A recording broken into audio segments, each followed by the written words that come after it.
Welcome back to my channel. If you are new, thank you for stopping by. And if you're subscribed, thanks for coming back. So, quarantine life. I'm surprised I'm not insane. I mean, as I've said in previous videos, I'm already insane. But I am not more insane than my usual insaneness. What? Bro, what are you talking about, man? Anyways, how's everybody doing? How's quarantine life treating you? I'm already like an introvert and I stay inside anyways, but having to stay inside is difficult. It's not easy, but I do go out for groceries and toiletries and stuff like that. But I see people who are out there having a good time, acting like this shit is not going down. Like we are not living in a world crisis, and they fucking around playing volleyball and fucking frisbee golf. That is not a sport. And I'm tired of people trying to punt it off as it being a sport, because it's not. Take your ass inside. It's annoying. You know, if you're not out there getting groceries and stuff that you need, keep your trifling, crusty ass inside.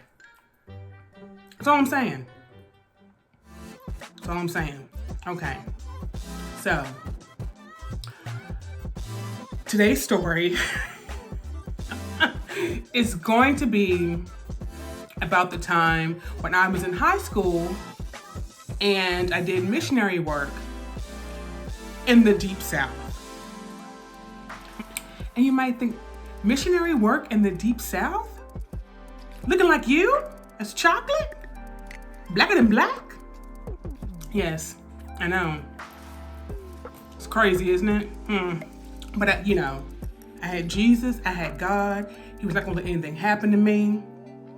But before I get into this story, I'm gonna do my nails, as you probably heard me cutting them, which is probably really annoying.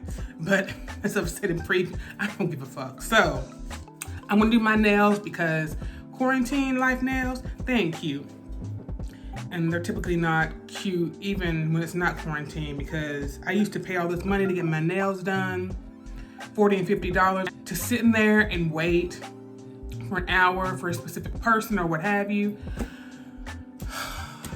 I have become so impatient since I've gotten older. I ain't got time for all that. I don't got time. I want like, you know, bam, bam, bam, let's get it done. So that's what we're gonna do. We're gonna do our nails. Back when I was in high school, I went to a private high school, and we used to go out and do missionary work. And missionary work would be going to either older people's houses and building wheelchair ramps, or fixing something that needs to be repaired, or paint their house, the inside of their house, building room additions, stuff like that. Stuff that they needed done that they couldn't do themselves because of their age, or because they couldn't afford it. So that's what we used to do. And we would travel all over Tennessee and Kentucky, and those were most of the areas that we would travel to, and up into the mountains and stuff, into the deep hollers. And if you don't know what a holler is,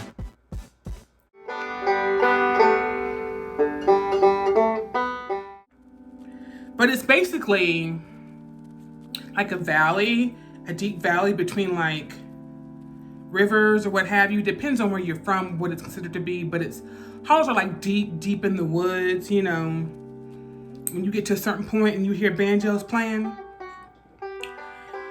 I'm sure that there are plenty of deliverance stories. If you've never seen Deliverance, you should watch it. You sure got a pretty mouth. you will be traumatized after you watch it, but it's still a good movie. Yes, that's where we used to go in Hollers and stuff like that. This one particular mission trip, it might have been Kentucky, it might have been Tennessee, where we went to this house deep in the motherfucking woods, okay? There are things that you saw there that you would never forget. And a lot of people there didn't have teeth. Some people were different. I don't want to say it was like The Hills Have Eyes. That's stretching it a little bit, but it's not that far off. We went to this particular house, and we went there because at this house, the floor was falling in, the roof was falling in, the walls were falling in, and needed to be painted, all kinds of stuff. And you might be thinking, if all that shit is falling in, just get a whole new motherfucking house. Well, of course, they were not well off. We tried to rebuild that house from what was there. So essentially it had good bones. So we worked with what we had. There was a group of kids who did like the roofing crew with an adult, of course, supervising, a couple of adults supervising and showing them how to do that. There were kids that did the painting, kids that would actually go underneath the floors and like build them up and then build up the walls. So there are different groups of kids that did different groups of things. We had maybe about 30 kids plus adults who went on this mission trip to build or rebuild this house. And the owners were a young woman who's mentally handicapped, and then her husband, I believe they had 2 kids, and they had very distinct accents, and I won't go into that, but I mean very distinct, deep woods, southern, thick southern accents. And they were very sweet people, very thankful. The woman who was mentally handicapped, she was very loving. She liked to hug, she liked to speak with all of us, and sometimes she would help. But we saw the conditions that they were living in. It was pretty bad. It was pretty bad. So we did whatever we could to assist them. I was on a couple different crews, either 2 or 3 crews. So I didn't do anything that was on the roof, but I did like painting on the outside. I did building up and helping with like the walls and the drywall and putting that up. And then going up underneath the porch and building up the porch so that we can make it level, or the flooring, I should say, underneath the entire house, the flooring, so that it could be all level, and that when they walked in the house, it wouldn't like fall or crack or crash down, because it was sinking. And it wasn't the foundation, it was the floor that was sinking, because it was such an old house and the wood had rotted. So we were building it up. We were there for about 2 weeks.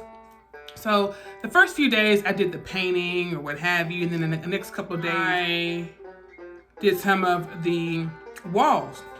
But then I really wanted to get my hands dirty and go underneath the porch and do the floors. Now, again, looking at me, you wouldn't think that I would want to get dirty because, I'm cute and all. But, back then, when you're like, with like your friends, and do what your friends are doing because it's cool, I was learning skills on how to do stuff. So that's why I feel now, even as something that is broken or what have you, it's like I don't use YouTube though, because sometimes if I need some help and trying to figure something out, I'll go to YouTube. But I've learned how to fix things through that. When I was in high school and going on these mission trips and learning how to paint properly and build up a floor and roofing and walls and stuff like that, I know how to do that stuff now because of that. So I'm very grateful about that. And in those moments, I was really happy. I mean, you're with your friends, you're having a good time, You're serving Christ. You're doing something good for somebody else. So that was great. Around like the 4th or 5th day, I decided, you know what? I want to go up underneath the porch and help build it up. Now, I'm not going to say that it was an easy fit because I was not a skinny child either in high school. I was chunky. I don't know if I was less chunky or more chunky because, fat just starts to blur all together. When you're fat, it just all blurs together. So I remember being skinny when I was like in 1st and 2nd grade. That's how long ago I was skinny. So there's that. Well, getting up underneath the porch, you had to like get on your back and you had to like slide back. If you're in the front, you had to crawl forward. Like in those army things, you're crawling forward.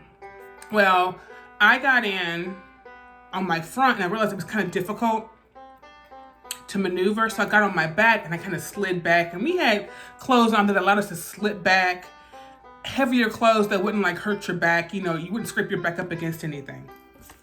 So that's what I did. And I watched adults show me what they were doing. Either had gloves and stuff like that. We had safety gear on. So it was like, holding up the floor, tearing stuff down, safety goggles, of course. Tearing stuff down with hammers or with crowbars. They were always supervising us the entire time.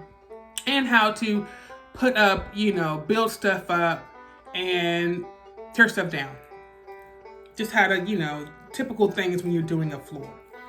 I am sliding around, either tearing stuff down and moving it out of the way. We kind of like passing it to each other. Because the floor, of course, was already low. And there were some parts that were already built up that the adults went ahead and did that first. So there was also work being done above us. So some of the floors tore up above us as well before we even got down there. So this was some of the other stuff, some of the other things maybe we couldn't reach or what have you, and we reached underneath there, and instead of us having to like go through pipes and stuff like that, we did some of the stuff from underneath. So I'm scooting through, tearing stuff down, passing to other people so we can pass it out from underneath the porch and we put it in a pile. And and the house it wasn't like a huge house, but it was still pretty big. It had 2 or 3 bedrooms, bathroom, and it had like 1.5 bathrooms, living room, dining room combination, kitchen. So, it had some room in it. So, to scoot around and do all that stuff, it took some time. Well, I had been underneath there for maybe an hour and a half. And some of the other kids had like left. Me and a couple of adults were underneath there. And I'm pulling stuff or what have you. And so I move to my left as I'm moving underneath the porch and tearing stuff down. And my arm brushes up against something furry. And I'm like, what is that? Thinking maybe it's a piece of like some really tall grass or what have you. But grass doesn't feel furry and somewhat kind of like coarse, It might feel coarse, but not like this. It was a different texture. It felt like dog or cat fur, but a little bit coarser than that. And I was like, okay, And then I move a little bit more over and I feel it again. And I'm like, what is that? And I move my arm again and I feel like this rubbery, it's so hard to explain, this rubbery, long, slender pipe run kind of up against like my forearm, like right here. So like the fur part was like right here and like the rubbery like hose part was like right here. And I'm like, so I take my hand, I'm like, what is that? And looking to the side, I couldn't fully see what it was. Again, not sure what was rubbing up against my arm. So So I kind of like move myself and maneuver myself left, kind of like move up and kind of like, you know, dig my way into the ground a little bit so I can kind of turn a little bit to see what it is that's rubbing up against my arm. Okay? So I was finally able to do that. And I turned.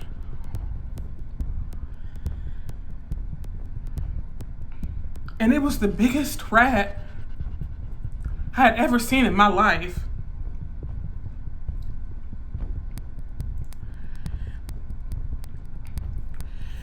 And have you ever been like, okay, we were talking about being paralyzed with fear.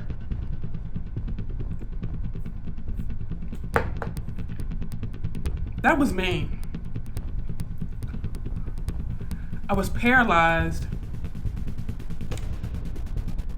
And then I thought, I'm gonna die.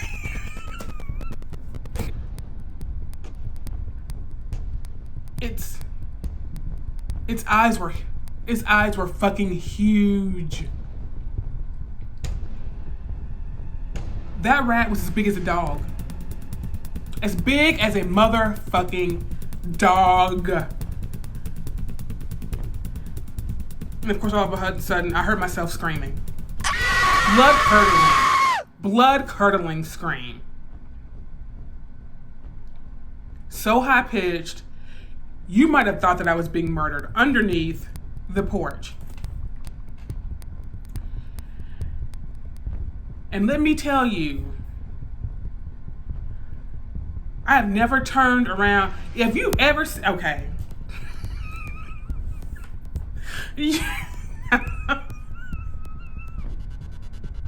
Have you ever seen, like, I don't know, like a too fat dog or an animal that falls on his back and can't turn over? Or like a turtle? Because that was, oh my God, that was like me. I was like, oh shit. I was like trying to do this. I did it about a few times. And then I finally willed myself, because I was trying to turn this way to get up so I could, like, you know, scoop myself. I was kind of like, you know, locked in this position because, I mean, it was difficult to get from underneath there. That didn't work. I'm all doing this all while I'm screaming, blood-curdling screaming. People are like, oh my God, what's wrong? What's wrong? I couldn't say it, I was just screaming. So they ended up turning right, and I hit my left shoulder up on one of the beams underneath the floor, and it hurt so bad that I thought that maybe I dislocated my shoulder. But I hit it, and I crawled with my nails so fast from underneath that porch. And I was just like, I was screaming. They're like, what's wrong? What's wrong? And they're like, okay, like, shut up screaming. What is wrong? And I'm like, rat, dog, animal. I'm just like pointing. Freaking the motherfucking out. I was freaking the fuck out. My shoulder hurt really bad, but I was just like, I was crying. Fuck. So, somebody goes underneath there, or an adult goes underneath there to see what it is. And they're like, okay, well, I don't really see anything. And a flashlight, I don't really see anything underneath there where you were. Are you sure it was a dog, cat, whatever? And I'm like, and you know, being the Christian girl I was, I did not curse back then. Thinking about it now, I probably was thinking about all those curse words, but I didn't say it. But I'm like, no, there was some kind of animal or something. Its eyes were big as saucers looking at me. Something is underneath there. So the owner of the house, he was like, I'm sure that's just like, you know, just a, what did he call it? He called it some kind of like slang word, like a house rat or like a country rat or something like that. And he was like, oh, that's probably all what it is, just a country rat. I'm like, what the? You can warn somebody? And you got these you got these big ass motherfucking dogs out in the country and they're rats. Not a coyote or a wolf, a fucking rat. It's as big as a fucking dog. So he crawls underneath there. He's like, oh yeah, here it is. And he pulls it out. Pulls it out by its tail. And he holds it up. That fucking thing was as big as half my body. And I ain't no small bitch. That thing was huge. And it wasn't alive, it was actually dead. It had died with its eyes open. But here's my question. How the fuck did it die underneath there? What was it doing? Did it get stuck? It was, oh God. There was just like,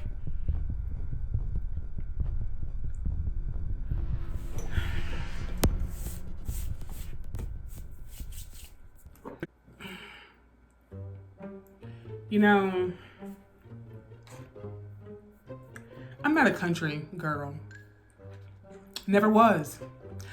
And definitely never will be after that experience. Because after that happened, I was like, it's time to go the fuck home. It is time to go the motherfucking home. I'm not staying out here. I ain't painting. I'm not going no roof. I'm not fixing no walls. And I sure as motherfucking hell ain't going underneath that porch again. Are you fucking kidding me? What is going on? What is going on in this country? And these deep ass hollers with these animals I ain't never seen or heard of. A rat as big as a dog. Looking like a chupacabra or some kind of shit like that. I was traumatized. And maybe that's why I don't like camping. No, I don't like camping because I'm black. That's probably why I don't like camping. But that experience did not help me enjoy or want to ever go camping. And I've been camping before. Camping is the devil's hell. But being out in the country like that, you know, they make it look so good in these movies, how beautiful it is and how serene and shit. They don't tell you about the scary shit. I mean, you know, they got Deliverance, but those are people. But to see something like that, and you trapped underneath, in a place, like underneath somebody's porch, that thing, imagine if it had been alive. Would have chewed my face off, because I'm so pretty. Plus I look appetizing, you know, juicy and all kinds of shit. I've had many missionary experiences in the country. And there will be more to come. Things that have absolutely shocked the unholy hell out of me. And things that I can't forget. Either things that I have seen, witnessed, what have you, that will forever be burned in my mind, that I will never forget. But there's always a story about it. That is my story. One of my many stories, of course more to come, of doing missionary work out in the Hollers. Deep, deep, deep motherfucking South. Here are my nails. They look really great from far away. Don't zoom in, okay? Because we're trying to practice social distancing, which also means via internet. So don't be zooming in on these tired ass looking nails. But I chose this color. I thought it was pretty. You know, I got nothing else better to do. So I hope you enjoyed my story. If you would, click that subscribe button, hit that bell notification, and like this video, comment, share, and until next time, bye.